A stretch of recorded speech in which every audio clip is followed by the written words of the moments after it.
গল্প আলগোছে ভালোবাসি, গল্প পর্ব 4। লেখিকা আজরিনা জেমি। আজ প্যাকেটটার দিকে তাকিয়ে আছে। ও বুঝতে পারছে না এর থেকে মুক্তির উপায়। তবে প্রফেসর মাহবুবের দিকে তাকিয়ে বলল, আগে আপনি শুরু করুন, তারপর আমি করছি। তখন প্রফেসর মাহবুব আরেকটা প্যাকেট নিয়ে ছিঁড়ে বলল, আসলে আমারও খুব একটা তর্স হয়েছিল না। তোমার জন্য অপেক্ষা করছিলাম, কারণ ভালোভাবে কথা বলতে তো হতো। আর আজ তোমাদের ক্লাস না থাকলেও অন্যদের ছিল। তবে তুমি না নিলে আমি নিচ্ছি না। জি, আপনি শুরু করুন। প্রফেসর মাহবুব আগে সেটাকে শুকলেন, তা দেখে আয়াত বিড়বিড় করে বলল, এই ফালতু নেশাগ্রস্ত লোক আবার আমাকে বলছিল আমি নাকি তার থেকে বড় নেশাখোর। এতগুলো ছেলে মেয়ের জীবন নষ্ট করছে, শিক্ষক হয়ে ইচ্ছে তো করছে এখনই মেরে দেই। কিন্তু ওদের আরও মাথাকেও তো বের করতে হবে, বিশেষ করে মেইন মাথাকে। এদিকে আবার ড্রাগস খাওয়ার জিনিসটা নিয়ে বাড়াবাড়ি করছে। কি করি, আগে তো এটা ভাবিনি। কি হলো আহিয়েনা চৌধুরী, তোমায় দেখে মনে হচ্ছে তুমি ভয় পাচ্ছ। আরে ভয় পাওয়ার কারণ নেই, আমরাই তো। নাও শুরু করো। যদি শুকনোটা না খাও তাহলে বরং একটু পানি নাও, এতে ডোজটাও কম হবে। তুমি নিজেকে সামলিয়ে উঠতে পারবে, আর কেউ সন্দেহ করবে না। এবারে আয়াতের মাথায় বুদ্ধি এলো, পানির সাথে মিশিয়ে ফেলে দেওয়া যাবে। ও বলল, ঠিক বলেছেন, একটু পানি নেই। আমার কাছে পানি আছে, বলে আয়াত ব্যাগ থেকে বোতল বের করলো। আর প্রফেসর মাহবুব এর সামনে দেখিয়ে দেখিয়ে প্যাকেট থেকে ড্রাগ নিয়ে বোতলে ভরল। একটু নাড়াচাড়া করে নিল। সে মুখের সামনে নিয়ে বলল, এবার আপনি খান। আপনি বরং প্যাকেট থেকেই খান। আপনার তো আমার মতো বাড়ি ফেরার তাড়া নেই। সে আর আয়াতের দিকে তাকালো না, প্যাকেটটা থেকে হাতে নিয়ে খেতে লাগলো। পাশে মদের বোতল ছিল, সেটা থেকে ডক ডক করে খেয়ে নিল। তা দেখে আয়াতও ভান করলো সে খাচ্ছে। লোকটা এক প্যাক শেষ করলো। তাকে দেখে মনে হলো তার নেশা হয়ে গেছে। আসলে আয়াত তার সিগারেট যেভাবে স্পেশাল বানিয়েছিল তেমনটা সামনের মানুষটার জন্য বানিয়েছিল। ওটা খাওয়ার 10 মিনিট পর ওটার কাজ শুরু করবে, আর 30 মিনিট পরে লোকটা বেহুশ হয়ে যাবে। প্রফেসর মাহবুব বলল, ঠিক বলেছ, কারণ বউটাও এখানে থাকে এখন ভেতরে। সেও এটা নিয়ে বসে আছে সেজে গুজে। আমি গেলেই শুরু হয়ে যাবে। এর মাঝে আপনার বউ থাকে, সমস্যা নেই, এমনি বললাম। তবে যাই করুন না কেন, আমি এখানে হস্তক্ষেপ করব না, কারণ আমার কাছে আমার কাজটাই শুধু দেখার। বাকি যে যা ইচ্ছে করুক। আরে আয়াত তো আর একটা বউ না, আমার বউর সাথে বাইরের সব কটা আমার বউ। ওখান থেকে একটা হাত ধরে ওঠাবো সেদিনের জন্য, সেটাই বউ। আর একটা কথা জানো, তারা আমার বউ হওয়ার জন্য মুখিয়ে থাকে, কারণ আমাকে খুশি করতে পারলে আমি তাদের খুশি করে দিই। মানে ভেতরে গেলে আরও ড্রাগস পাবে। আয়াতে মনে মনে ভাবলো, এই ড্রাগস কি আজব জিনিস, একটা মানুষকে কি করে কি বানিয়ে দেয়। ও নিশ্চিত এই মেয়েগুলোর কাছেও একটা সময় তার ইজ্জত সবার আগে ছিল। যা করার তাড়াতাড়ি আগে করতে হবে। এখানে যা হচ্ছে ভেবেই ওর মনে হচ্ছে সব কটাকে গুলি করে মারতে। সবার আগে এই প্রফেসরকে। সে খেয়েই যাচ্ছে। তাকে দেখে মনে হচ্ছে না পেয়েছে। পুরো মদের বোতল শেষ করে। আর লোকটা পুরো মাতাল হয়ে গেছে। তবে তালা সে এখনও নিজেকে সামলে রেখেছে। তা দেখে আয়াত উঠে আসতে নিল, তখনই একটা ছেলে আর মেয়ে এলো। দুজনেই ঢুলছে। ড্রেসের অবস্থা দেখেই চোখ বুঝলো। ছেলেটা বলল, বস, এটা একদম লেটেস্ট, তাহলে এটা বড় বসের জন্য পাঠিয়ে দিই। বড় বস শুনে তড়িৎ গতিতে চোখ খুলল। তার মানে বড় বস এখানে আছে কোথাও। এই মেয়ের পেছনে যেতে হবে, তাহলে বড় বসের হদিস মিলবে।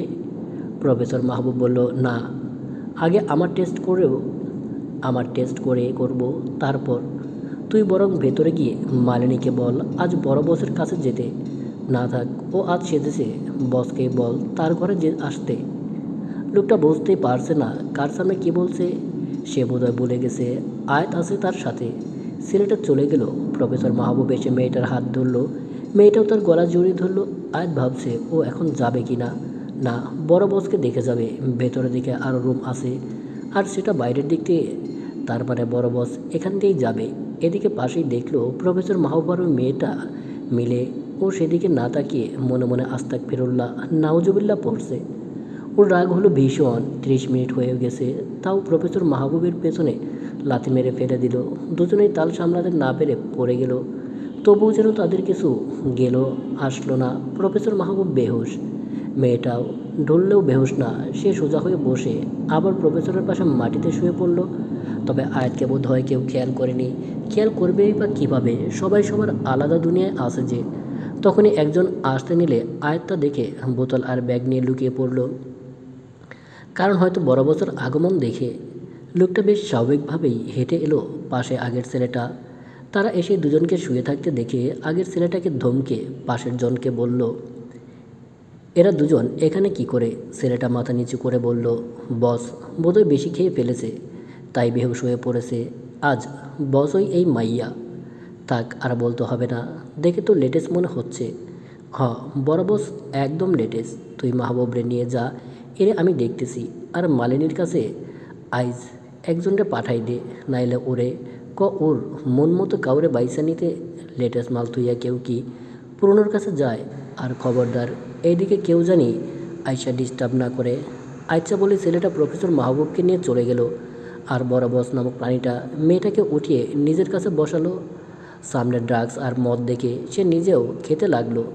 মেয়েটা সেখানে হাত দিতে গেলে সে মানা করলো। তারপর মেয়েটার উপর সব ঢেলে দিয়ে মেয়েটাকে নিয়ে সোফায় গেল। এদিকে আয়াত ছেলেটার মুখ দেখে থ মেরে দাঁড়িয়ে রইল আর অস্ফুট স্বরে বলল, ও তো বিদেশ ছিল, এখানে এলো কীভাবে? যাই হোক, কয়েকটা প্রমাণ কালেক্ট হলো। তবে এই মালিনী কি, এটাই ঘাপলা আছে। পরে এসে জানবো। এখানে আর এক মুহূর্ত থাকলে আমি দম আটকে এখানেই মরবো। এরা ব্যস্ত থাকবে, এখনই বের হই, এটাই সুযোগ। ও সুযোগ বুঝে বের হলো। যাওয়ার সময় ওকে দেখেছিল বলে এবার কেউ বাধা দিল না। বাইরে বের হতে দেখলো সন্ধ্যা হয়ে গেছে। ও বুক ভরে শ্বাস নিল। এতক্ষণ কতটা ধৈর্য ধারণ করেছিল এটা শুধু ওই জানে। মনে হচ্ছিল সব কটাকে পচা পানিতে চুপিয়ে মারতে। ভার্সিটির এরিয়া থেকে নিজের গাড়ির কাছে আসতেই দেখলো আরাব দাঁড়িয়ে আছে।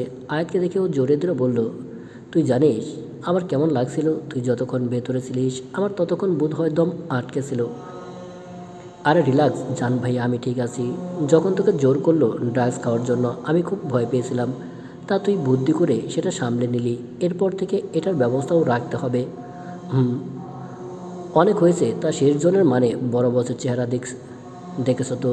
ও না বিদেশ ছিল, ও দেশে এলো কবে? নাকি আমরাই ওর উপর ঢিল দিয়েছি বলে জানি না কিছু? আর যদি আসি তাহলে বাড়ি না গিয়ে এখানে সে ওই মালিনীতে ঘাপলা আছে জান ভাইয়া, আমারও তাই মনে হচ্ছে। আচ্ছা যাই হোক, আজ অনেকটা এগিয়ে গেছি, ভাবিনি এতটা এগোবো। এখন বাড়ি যাই, সবাই বোধহয় টেনশন করছে। আমি তো আর বলে আসিনি কখন ফিরবো। চল, তোর স্কুটি বাড়ির সামনের গলিতে, আর আমি এখন ওই পর্যন্ত তোকে দিয়ে আসবো। আচ্ছা চলো। আয়তর ব্যাগের সাথে আর হিজাবের সাথে দুটো হিডেন ক্যামেরা নিয়ে গেছিলো, যার মাধ্যমে রেকর্ড তো হয়েছে, আর সাথে আরেকটা ক্যামেরার সাহায্যে আরাব বসে লাইভও দেখেছে। বোনকে এরকম একটা জায়গায় পাঠাচ্ছে, সব দিক তো দেখতেই হবে, তাই না? অতপর আরাব আয়াতের স্কুটির ওখানে গিয়ে নামিয়ে দিল। আয়াত ওখান থেকে স্কুটি চালিয়ে বাড়ি এলো। বাড়ি আসতে দেখলো চৌধুরী বাড়ির সকল ড্রয়িং রুমে ওর জন্য অপেক্ষা করছিল। সবাই সব জিজ্ঞেস করলেও ও জানলো অফিস টাইম 7টা পর্যন্ত। এরপর থেকে যেন কেউ টেনশন না করে ও ফ্রেশ হয়ে নিচে নামছে সবার সাথে চা খাবে। আয়াত রুমে গিয়ে গোসল শেষ করলো, তারপর নামাজ আদায় করে নিল। আর আজকে যা যা অবান্তর জিনিস চোখ দিয়ে দেখেছে তার জন্য মাপ চাইলো খুব করে। শেষ পর্যন্ত শেষ লক্ষ্য হয়েছে, এজন্যই আল্লাহর শুক্রিয়া আদায় করলো। নামাজ শেষে ও নিচে এলো, সবার সাথে কথাবার্তা বলল, তারপর একেবারে ডিনার শেষ করে নিজের ঘরে গেল। কিছু কাজ করার সময় রাত 10টার ওর মনে পড়ল বোতল থেকে সেই পানিটাই তো ফেলে দেওয়া হয়নি। আসলে ও বোতল ধরেই ফেলে দিতে, কিন্তু ওটা আনাপ দিয়েছে আর বলেছে সময়টা ওর ব্যবহার করতে, সবসময় ওটা ব্যবহার করতে দিয়েছে। আসার দিন দুদিনে যদি ফেলে দেয়, বোতলটার কথা জিজ্ঞেস করলেও কী বলবে? তাই ও ভেবেছে পানি ফেলে দিয়ে ভালোভাবে ধুয়ে সাবান দিয়ে ও বেলকনিতে দাঁড়ালো পানিটা ফেলে দেবে বলে। তখনই আওয়াজ আসলো, আহি ধর, পড়ে গেলাম। ও তাড়াতাড়ি নিচে তাকালো, দেখলো আয়াজ ব্যালকনির গ্রিল ধরে চলে আসে। তা দেখো তাড়াতাড়ি করে হাত বাড়িয়ে দিল, বোতলটা পাশে রেখে 2 হাত দিয়ে ওকে টেনে তুললো।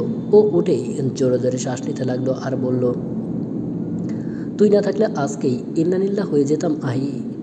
মোটেও না, এখান থেকে পড়লে মরতেন না, শুধু হাত পা ভাঙতো। কিন্তু আপনি এখানে কেন? আপনাকে কাল কি বলেছি শুনতে পাননি? আপনার আমাকে সহ্য হয় না। এখন তো কথা না বলে পানি আন, দেখতেই পাচ্ছিস বড় বড় শ্বাস নিচ্ছি, গলা শুকিয়ে গেছে। আয়াত কিছু বলল না, বুঝলো আয়াজের কষ্ট হয়েছে, তাই ও রুমের দিকে পা বাড়ালো। রুমে গিয়ে ও গ্লাসের পানিতে হাত দেবে, তখন আয়াজ বলল, বাহ, বউ জানতো আমি এখানে আসবো, তাই পানি নিয়েই আমার জন্য অপেক্ষা করছিস। কথাটা শুনে আয়াত তড়িৎ গতিতে পেছনে করে বলল, ওটা খাবেন না। আয়াজ মনে করলো এমনিই রাগ করে না করেছে, তাই ও হেসে বলল, বউ যখন না করেছে তাহলে তো খেতেই হয়। না, একদম না। ব্যাস হয়ে গেল। ততক্ষণে ও মুখে দিয়েছে। আয়াতের কথাও কানে যায়নি। ঢকঢক করে পুরো বোতল শেষ। আয়াত দৌড়ে এসেও খাওয়া আটকাতে পারল না। আয়াজ ক্যাবলা মার্কা হাসি দিল। সাদে ওরে আমি বলদ বলি? আয়াত নিজে নিজের কপাল চাপড়ায়। ওর ভুলে হয়েছে, কিন্তু ওর ভুল বলা যায় না। ও তো ফেলতেই এসেছিল, কিন্তু গাধাটার আগমন সব হয়ে গেল। ও আয়াতকে তাড়াতাড়ি বাড়ি পাঠানোর জন্য বলল, আপনি বাড়ি ফিরে যান। না, গতকালকার বিষয়টা নিয়ে কথা বলবো আমি, সেটা আগামীকাল ঠান্ডা মাথায় করা যাবে। এখন আপনি বাড়ি যান। আমি জানি তুমি রেগে আছো, তাই আজ পণ করে এসেছি, রাগ ভাঙিয়েই যাব। দেখুন, অনেক রাত হয়েছে, আজ বাড়ি গিয়ে ঘুমিয়ে পড়ুন। আমার ভীষণ ঘুম পাচ্ছে। তুমি মিথ্যা কথা বলছো। তুমি আমাকে তাড়ানোর জন্য ঘুমের কথা বলছো। তুমি আমায় একটু ভালোবাসো না। তুমি তো ওই জানকে ভালোবাসো। আয়াজের কণ্ঠ জড়িয়ে এলো। আয়াজ বুঝতে পারলো আয়াজের নেশা হয়ে গেছে। জীবনে তো ড্রাগস খায়নি, আর এটাও ডোজটাও বেশি, তাই তাড়াতাড়ি নেশা হয়ে গেছে। এই মুহূর্তে ওর কি করা উচিত? যদিও দোষী সে নিজেকেই ভাবছে। এদিকে আয়াজ টলছে, তাই ওকে টেনে ঘরে ঢুকালো, কারণ পাশেই অহনার রুম আর ওর রাত জেগে পড়ে। আয়াজ যদি উল্টাপাল্টা চিৎকার করে কিছু বলে, তাই ঘরে নিয়ে এলো। এসে দরজা ভালো করে বন্ধ করে আটকে দিল। এমনিতে রুমটা সাউন্ড প্রুফ, তাই সমস্যা নেই। এখন তো ব্যালকনি দিয়েও যেতে পারবে না, গেলে নিশ্চিত হাত পা ভেঙে বসে থাকবে। আয়াত বুঝতে পারছে না এখন ওর কী করা উচিত। আয়াজ হুট করে আয়াতের হাত ধরে পাশে বসিয়ে বলল, এই জান পাখি, তুমি শুধু আমার থেকে দূরে দূরে থাকো কেন? তুমি জানো না আমার কষ্ট হয়, খুব কষ্ট হয়। আমি তো তোমায় ভালোবাসি। বলো, তাহলে ওই জানকে তুমি শুধু আই লাভ ইউ বলো কেন? তুমি শুধু আমায় আই লাভ ইউ বলবে, আর কাউকে না। আয়াজ, আপনি একটু বসুন, আমি আসছি নিচ থেকে। না, তোমায় ছেড়ে দিলে তুমি চলে যাবে। আয়াজ প্লিজ। না, তুমি আমায় একটু ভালোবাসো না, তাই না আয়াজ? আয়াজের চোখ দুটো চলচল করছে। ও আয়াতের চোখের দিকে তাকিয়ে বলল, সত্যি তুমি আমায় ভালোবাসো না? তাই তো কাল আমার সাথে রাগ করলে। তুমি রাগ কেন করলে? আমি তো তোমায় জামাই, তাহলে সব তো বৈধ। তাহলে রাগ কেন করলে? আচ্ছা, তুমি সত্যিই আমায় ভালোবাসো না, তাই না? তুমি না বাসলে আমি তো তোমায় ভালোবাসি, সেটাই কি যথেষ্ট নয়? এখন এই মাতালকে কে বলবে কারো অনুমতি ব্যতীত তাকে স্পর্শ করা ঠিক নয়? আয় তো ভেবে পাচ্ছে না কি বলবে। এখন কিছু বলা মানে আরও দুর্বল হয়ে যাওয়া। আর আজ যেভাবে বলছে তাতে ওর কষ্ট হচ্ছে। আরও কিছু করলে আজ সত্যি ও দুর্বল হয়ে পড়বে। ও কোনো রকমে নিজেকে সামলে বলল, আয়াজ, আমি আসছি, একটু বসুন। এই যাব, এই আসবো না। আজ আরও শক্ত করে আয়াতের হাত ধরল আর বলল, আমার দিকে তাকাও জান পাখি। আয়াত তাকালো। তখন আয়াজ বলল, আমি তো ডুবেছিলাম তোর নীল সমুদ্র চোখে। মা বলেছিল আমি নাকি সেই ছোট্ট থেকে শুধু তোর চোখের দিকে তাকিয়ে থাকতাম। কেউ যদি জিজ্ঞেস করতো আমি তোর চোখে কী দেখি, আমি বলতাম নীল সমুদ্র। আর যখন একটু পড়তে শিখলাম তখন তোকে বলতাম ব্লু আইস প্রিন্সেস। তুই ছিলিস আমার প্রিন্সেস। তারপর মামি চলে গেল তোর মাকে সারা অবস্থা খারাপ দেখে।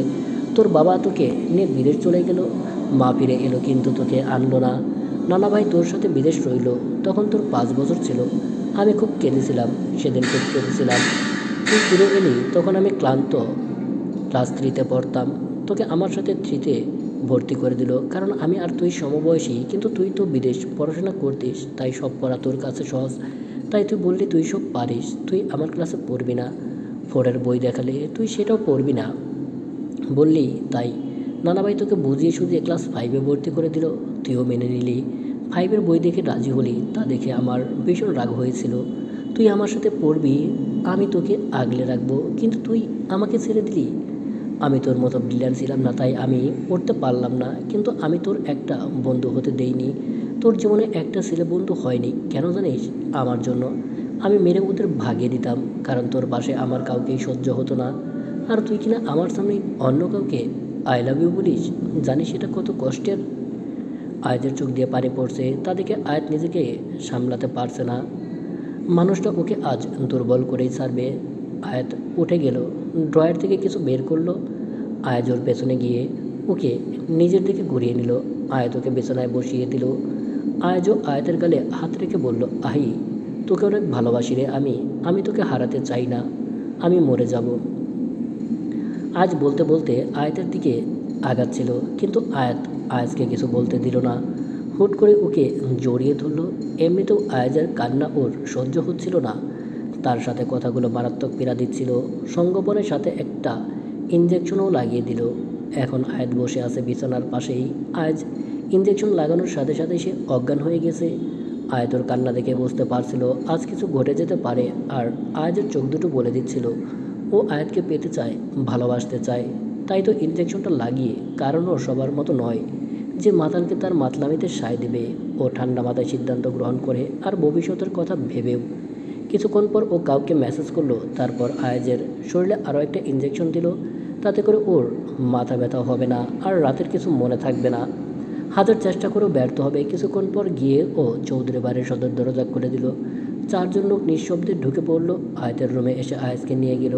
সবার অগোচরে খান বাড়িতে রেখে এলো। দুই বাড়ির এক বাড়ির লোকও টের পেল না তাদের বাড়িতে কেউ এসেছিল। আর আয়াত, সে সারা রাত নির্ঘুমে কাটিয়ে দিল। সকালবেলা ঘুম থেকে উঠেই আয়াত নিজেকে নিজের রুমে আবিষ্কার করলো। কালকে রাতের কথা মনে করতে চাইলেও মনে পড়লো না। শুধু মনে পড়লো ও আয়াতের ব্যালকনিতে ছিল।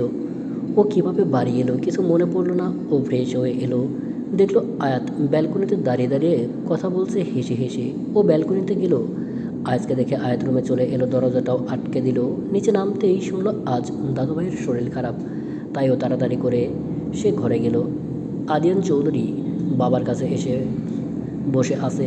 আয়াত তাড়াতাড়ি করে গিয়ে আহনাব চৌধুরীর হাত ধরল আর বলল, কি হয়েছে দাদুভাই, এখন কেমন লাগছে? আহনাব চৌধুরী হেসে বললেন, বয়স হয়েছে, বুড়ো হয়েছি। আয়াত এখন তো একটু আধটু অসুস্থ হবই। এই যে আহনাব চৌধুরী আমার দাদুভাইকে একদম বুড়ো বলবে না, সে মোটেও বুড়ো নয়, এখনও ইয়ং জেন্টলম্যান। এখনও যদি তার বিয়ের কথা বলি না, মেয়েরা লাইন লাগিয়ে দেবে। নাতনির কথায় তনি হাসলেন, কিন্তু এটাও বুঝতে পারলেন তার নাতনি টেনশন করছে, কিন্তু কথার মাধ্যমে বুঝতে দিতে চাইছে না। আয়াত তার দাদুভাইকে ভীষণ ভালোবাসে। এদিকে চেক আপও করতে পারছে না, তাহলে একটু স্বস্তি হতো। তখন ডাক্তার এলো, এসে চেক আপ করে বলল আহনাব চৌধুরীর শুধু প্রেশারটা একটু বেড়েছে। এদিকে আয়াত ডাক্তারের ঘাড়ের কাছে দাঁড়িয়ে সব দেখলো। সবাই চলে গেলে, কিন্তু রয়ে গেল আরাত আর আহনাব চৌধুরী। আয়াত বলল, হুট করে প্রেশার বাড়ার কারণ কি দাদু ভাই? আহনাব চৌধুরী নিজের ফোন বের করলেন আর সেটা আয়াতকে দেখতে বললেন। ভিডিওটা দেখে আয়াতের চোখটা চলচল করে উঠল। ও আহনাব চৌধুরীর দিকে তাকিয়ে বলল, এটা সে কি করে করতে পারলো দাদু ভাই? তাকে আমার মা সবার থেকে শ্রদ্ধা, ভরসা আর বিশ্বাস করতো, আর সেই কিনা মা বাবার আলাদা হওয়ার পেছনে দায়ী? এটা তো আমি বিশ্বাস করতে পারছি না। কষ্ট হচ্ছে ভীষণ বিশ্বাস করতে। তুমি টেনশন নিও না, আমার মনে হয় এর পেছনে একটা কারণ বা গল্প আছে, আর হয়তো সে কারো কথায় এসব পড়েছে। তুমি কাকে বোঝাচ্ছ? আমাকে না নিজেকে? তার চোখ মুখে বলে দিচ্ছে কতটা তৃপ্তি নিয়ে কথাগুলো বলছে। তার চোখে মুখে একটু অনুতপ্ততা নেই। আয়াত কিছু বলল না, অন্যদিকে তাকিয়ে রইল শুধু। তার আর ভালো লাগছে না কিছু। এখন মনে হচ্ছে গোলক ধাঁধায় ফেসে গেছে, যে যেভাবে পারছে চারদিক থেকে ওকে ঘিরে ধরছে, যদিও তারা নিজেরাও জানে না তারা আয়াতকে আটকে দিচ্ছে। আজ আয়াতদের বাড়িতে ডিনারের দাওয়াত দিয়েছে। আশিয়ান আদিয়ান চৌধুরী কথায় বলল, কিসের জন্য? জারিপাস দেশে ফিরছে, ছেলে আশায় খুশিতে যমুনা খান দাওয়াত দিয়েছে। ও আচ্ছা। আজ চুপচাপ খেয়ে যাচ্ছে, কোনো কথা বলছে না। আজ আদিয়ান চৌধুরী আসার আগেই সে খেতে বসেছে। মেয়েকে খেতে দেখে আদিয়ান চৌধুরী কিছু না বলে খেতে শুরু করছিল। হুট করে আয়াত বলল, ভাইয়া তুমি আর ভাবি হানিমুনে কবে যাবে?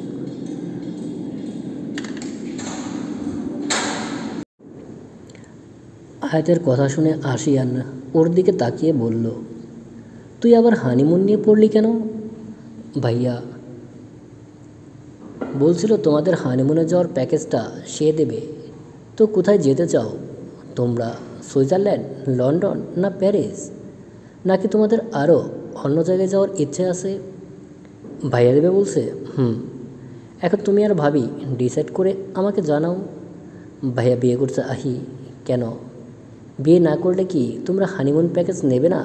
আরে না, ভাইয়া কিছু দিতে চেয়েছে, সেটা না করার উপায় নেই। কারণ ভাইয়া আমায় কিছু দিচ্ছে, আমি তো এমনিতেই জিজ্ঞেস করছিলাম। ওহ আচ্ছা। না, তোমার ভাইয়া বিয়ে করেনি, কারণ সে তার 14 গোষ্ঠীকে ছাড়া বিয়ে করবে না। সঠিক সময় হোক বিয়ে করে নেবে। বলে আয়াত উঠে গেল।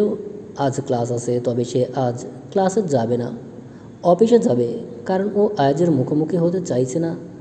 ও উপরে গিয়ে রেডি হয়ে বের হলো। সবাই ভাবলো ভার্সিটিতে যাবে। এদিকে আয়াজ ভার্সিটিতে আয়াতের অপেক্ষা করলো, কিন্তু দেখা পেল না। ক্লাসের সময় হয়ে গেলে সে বিরস মুখেই ক্লাসে গেল। আয়াত বিকেলেই বাড়ি ফিরল। সন্ধ্যার দিকে সবাই মিলে আয়াজদের বাড়িতে গেল। আয়াত, অহনা, ইশরাত আর জুনির সাথে মিলে অনেকক্ষণ গল্প করল। আজ কয়েকবার চেয়েছে কথা বলতে, কিন্তু পারেনি। জাওয়াত খান বাগনিকে আনতে গেছে বলে এয়ারপোর্টে। অতঃপর 8টার দিকে জাওয়াত খান আর জারিফ বাড়িতে ঢুকলো। জারিফ সবার সাথে কুশল বিনিময় করলো। সবার শেষে আয়াতের সাথে গিয়ে হাতে বাড়ি দিয়ে বলল, অনেক বছর পর আমাদের দেখা হলো। নাইস টু মিট ইউ আহি। আয়াত মুচকি হেসে বলল, সরি টু সে, বাট আমার হাত ধরার জন্য আলাদা যোগ্যতা থাকতে হয়। সবাই আমাকে স্পর্শ করার ক্ষমতা রাখে না। জারিফ হাত নামিয়ে মাথাটা এগিয়ে দিয়ে ফিসফিস করে বলল, আজ না হয় হাত না মেলালে, কিন্তু একদিন তো ঠিকই আমার বাহুডোরে আবদ্ধ হবে। সেটা হোক সজ্ঞানে, আর না হয় অজ্ঞানে। এটুকু বলতেই হালকা আওয়াজ বলে জারিফ তাড়াতাড়ি সরে এলো। আর একটু পিছিয়ে এসে ওর পেটের দিকে তাকালো। সেখানে দুটো আলপিন ভালোভাবে গেঁথে আছে।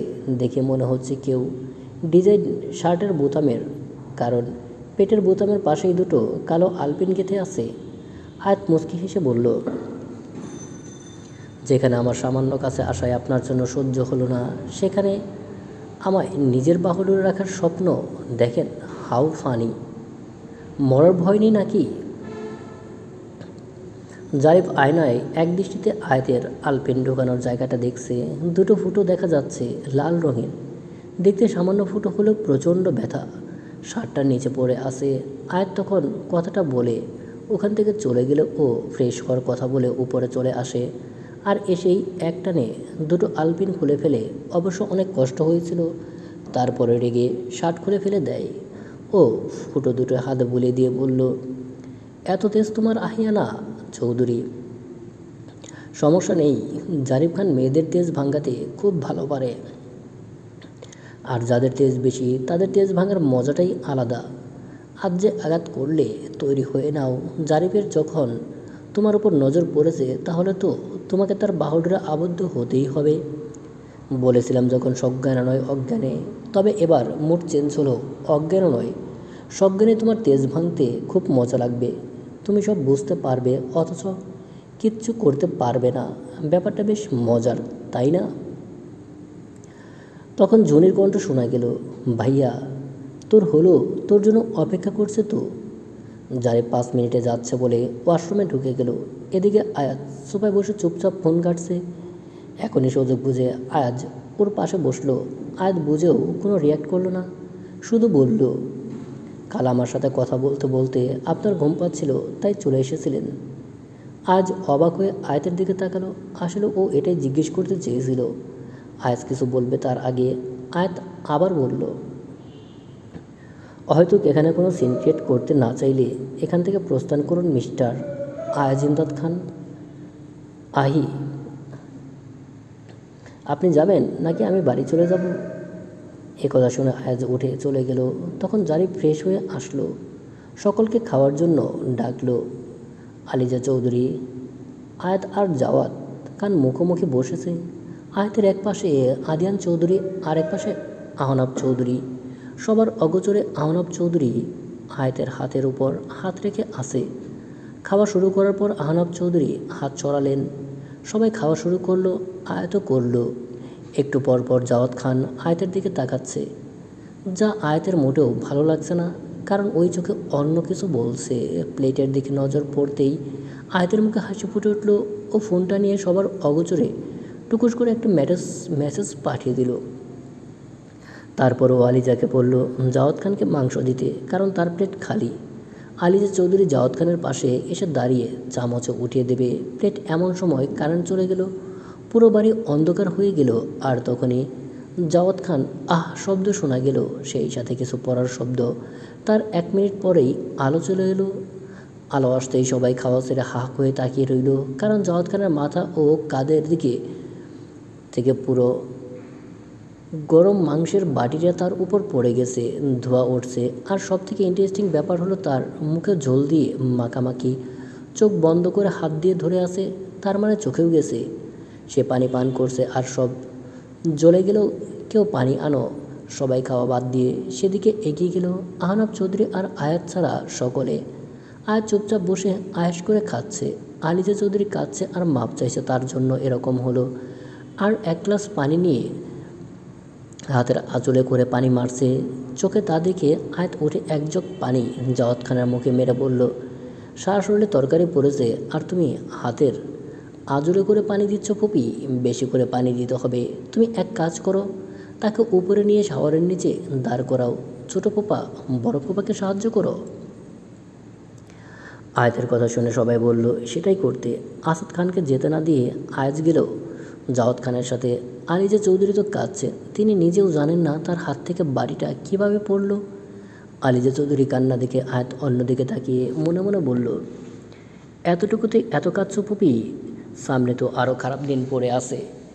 কারেন্ট অফ হয়ে গেলে আয়াত ওটা বাটিটা জাওয়াত খানের উপর ফেলে দেয়, আবার নিজের চেয়ারে বসে পড়ে।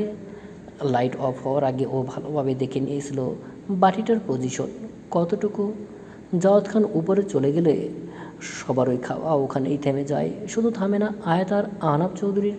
তাদের দেখে আলিয়া চৌধুরী বললেন, যা হয়েছে সেটা একটা অ্যাক্সিডেন্ট, তোমরা উঠে পড়লে কেন? খেয়ে নাও। সবাই আবার বসে পড়ল। আয়াতের খাওয়া হয়ে গেছে তাই উঠে বলল, আমি বাড়ি গেলাম, তোমরা খাওয়া শেষ করে আসো। বলে ও কারো দিকে না দেখে বাড়ি চলে এলো। ও রুমে আসতেই দেখলো আরাব ফোন দিচ্ছে। ও ফোন রিসিভ করতেই ওপাশ থেকে ওর মায়ের গলা শোনা গেল। তিনি সালাম দিয়েছেন, আসসালামু আলাইকুম। ওয়ালাইকুম সালাম মা, কেমন আছো? আলহামদুলিল্লাহ ভালো। তুমি কেমন আছো? আলহামদুলিল্লাহ ভালো। তো পরিবারের সাথে কেমন কাটছে দিন? নতুন নতুন যুদ্ধের ঘণ্টা বাজিয়ে কারো না কারো আগমন ঘটছে আর তাদের সাথে যুদ্ধ করতে হচ্ছে। দিন শেষে তুমি জয়ী হবে।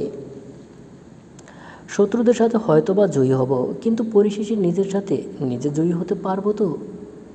B positive. আয়েজের উপর এত কঠোরতা কিসের?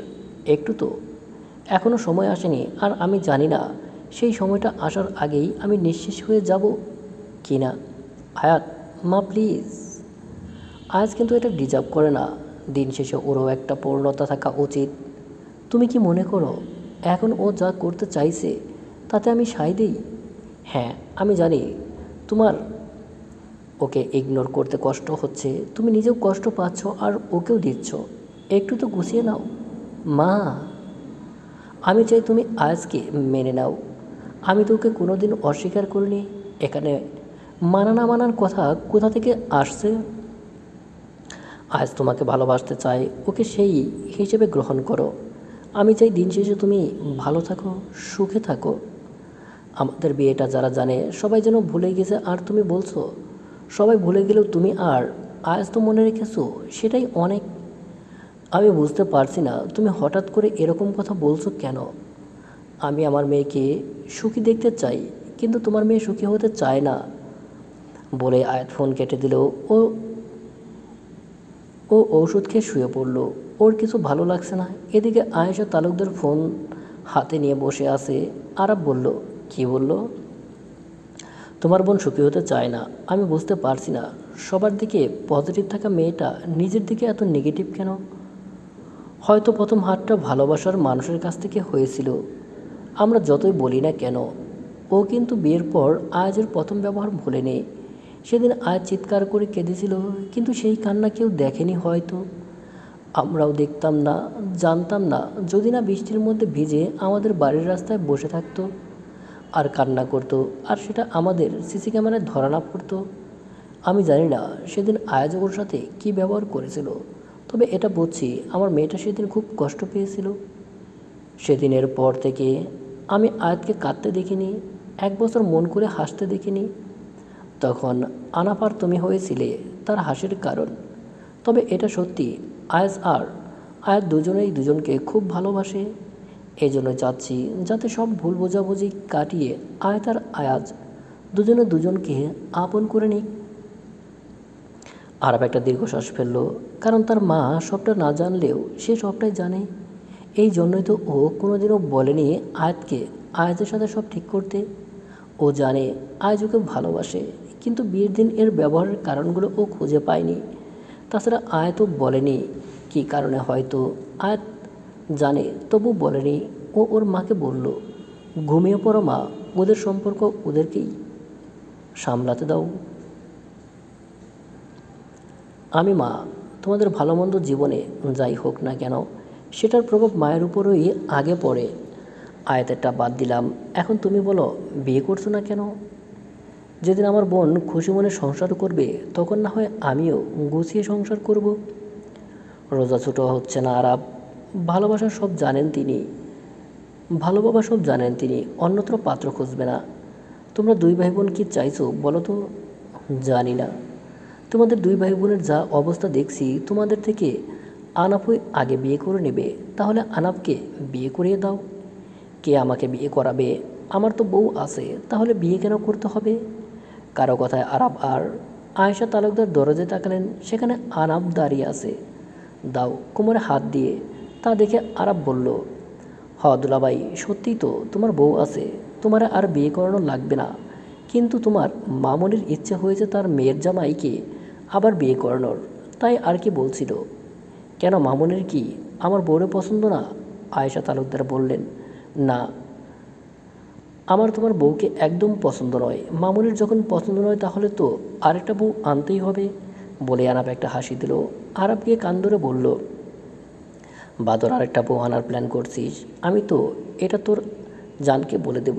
আনাপ কান ছাড়িয়ে বলল, বলো তাতে আমার কি, আমারও তো সতীন আছে, তাই ভাবছি জানারও একটা সতীন আনবো।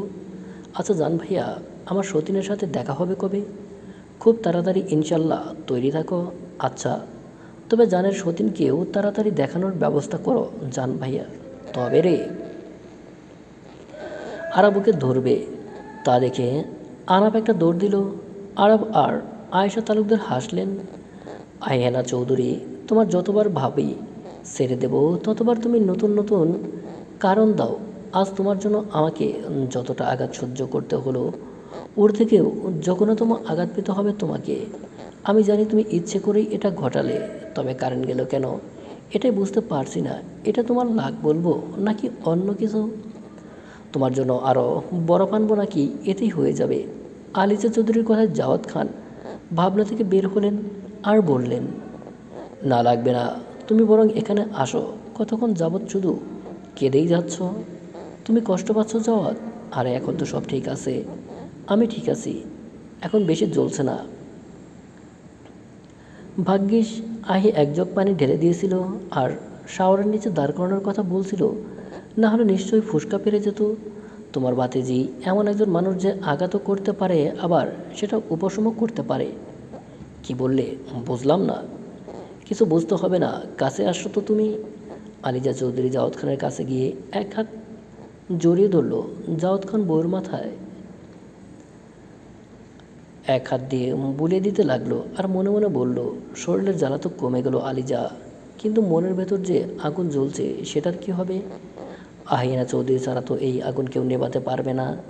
তখন কানে এলো আলিজা চৌধুরীর কথা, ভালোবাসি জাত, তোমার কষ্ট আমার সহ্য হয় না। আরে বোকা মেয়ে, আমি ঠিক আছি, আর হ্যাঁ, আমিও ভালোবাসি। পরের দিন আয়াত আর আয়াজ ভার্সিটি গেল। ক্লাস চলছে, তখন প্রিন্সিপাল সহ আরও দুজন শিক্ষক এলো। প্রিন্সিপাল স্যার বললেন, তো আয়াজ অনেক কাজ কত দূর এগলো? আয়াজ দাঁড়িয়ে বলল, সব কমপ্লিট স্যার। আশা রাখছি ডক্টর এসি তার পরিবারের ভালোই লাগবে। ভালো লাগলেই ভালো, তবে বি কেয়ারফুল, তারা যেন আমাদের আতিথ্যের কোনো ত্রুটি না পায়। জি স্যার। আমি আর আয়াত তাদের ওয়েলকাম করব। কথাটা শুনে রেজওয়ান আহমেদ শুকনো গলায় কাশি উঠে গেল আর আয়াত অবাক হয়ে তাকিয়ে রইল আয়াজের দিকে। রেজন চৌধুরী নিজেকে সামলে বলল, আহিয়ানা থাকতে পারবে না, কাল নাকি সে তার অফিসে ইম্পর্ট্যান্ট মিটিংয়ে থাকবে, আর সে বিষয়ে আগে জানিয়েছিল। আহিয়ানা থাকবে স্যার, আমি বলছি তো। তখন আয়াত দাঁড়িয়ে বলল, মিস্টার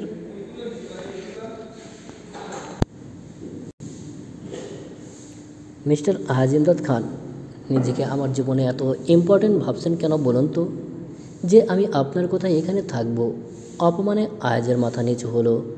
আয়াত জানে কাল আয়াত থাকবে না, এটা রোজা আগেই জানিয়েছিল। তবে ও চেয়েছিল আয়াত থাকুক, আর সবার সামনে থাকলে বললে ও থাকবে না, করতে পারবে না। এই জন্যই তো প্রিন্সিপাল স্যার সহ আরও সবার সামনে কথাটা বলল। কিন্তু কে জানতো ও এভাবে অপমান করবে।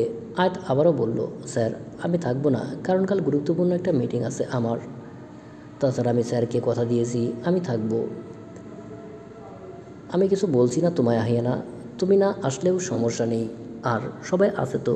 তখন আপিয়া উঠে বলল, ঠিক বলেছেন স্যার, আর সবাই তো আছে। তাছাড়া আমি বুঝতে পারছি না তাকে নিয়ে এত কথা হচ্ছে বা কেন। সে তো 2 দিন হলো এখানে এসেছে, আজের তাকে নিয়ে মাতামাতি ঠিক বুঝলাম না। আপিয়া তুমি বসো, এখানে তোমাকেও কেউ তোমার মতামত জিজ্ঞেস করেনি। আপিয়া অপমান বোধ করে বসে পড়ল। সে বলল, রেজন আহমেদ বললেন, যাই হোক, পরশুদিন অনুষ্ঠানে কাল ভার্সিটি বন্ধ, আর সব দায়িত্ব তোমাদের ব্যাচের, তাই তোমরা সকাল সকাল এসে তোমাদের দায়িত্ব মতো কাজ করবে। সবশেষে বেস্ট অফ লাক বলে চলে গেল। সবাই ক্লাস শেষ করে, তাই তখনকার স্যারও চলে গেল। আয়াজ আয়াতের সামনে গিয়ে পড়ল, সবার সামনে অপমান না করলেও পারতি। আয়াত মুচকি হেসে বলল, আমি তো কাউকে অপমান করিনি, শুধু কিছু সত্যি কথা বলেছি। আমি বুঝি না সত্যি কথা মানুষের তো অপছন্দের কেন হয়। বলে আয়াত বেরিয়ে গেল। আজ আর ক্লাস করবে না। আয়াজ আয়াতের কথা শুনে থম মেরে দাঁড়িয়ে রইল। ক্লাস শেষ করে বের হতে দেখা হলো প্রফেসর মাহবুবের সাথে। সে ইশারায় বোঝালো কথা আছে, তাই আয়াত পাশে দাঁড়িয়ে পড়ল। আর প্রফেসর মাহবুব ফোন বের করে কানে নিয়ে পাশে দাঁড়ালো। প্রফেসর মাহবুব বলল, আজ সন্ধ্যায় আমার তোমার ওই ড্রাগস চাই 10 প্যাকেট। আর হ্যাঁ, সেটা তোমাকেই এসে দিয়ে যেতে হবে। তোমাকে বলছি কারণ আজ বসের সাথে তোমার কথা হবে। আয়াত বলল, আপনার বসও আছে নাকি? আছে। আমার থেকে বড় বস একজন, আর তারও বস আছে একজন। তবে মালিনীকে আজকে না হয় বস আর মালিনীর সাথে তোমার দেখা করিয়ে দেব। তারা কি আমাকে চেনে? না, তোমাকে শুধু আমিই চিনি, আর তোমার নামও ও তাদের বলিনি। আচ্ছা ঠিক আছে, তবে আমি চাচ্ছি আমাকে শুধু আপনিই চিনুন, বাকিদের চেনার দরকার নেই। আর আমি শুধু আপনার সাথে ডিল করতে চাই। কথাটা শুনে প্রফেসর মাহবুব অন্যরকম হাসলেন। উনি বুঝতে পারলেন আয়াতকে ইঙ্গিত দিয়েছে। এদিকে আয়াত কিসের জন্য বলেছে সেটা শুধু আয়াতই বলতে পারবে। প্রফেসর মাহবুব বললেন, আচ্ছা ঠিক আছে, তাহলে আজকে আসার দরকার নেই তোমার। তুমি বরং 2 দিন পর আসো সন্ধ্যায়। সেদিন আমি অন্য কেউ হিসেবে তোমার তাদের সাথে পরিচয় করিয়ে দেব। আমার কথা রাখার জন্য ধন্যবাদ। আরে ধন্যবাদ দিতে হবে না, আমরাই তো। আয়াত হেসে বলল, আমরাই তো, চলবে। ধন্যবাদ প্রিয় দর্শক, গল্পটা কেমন লাগলো তা অবশ্যই কমেন্ট করে জানাবেন। ভালো লাগলে চ্যানেলটি সাবস্ক্রাইব করে সাথেই থাকবেন। ভালো থাকবেন, সুস্থ থাকবেন, আল্লাহ হাফেজ।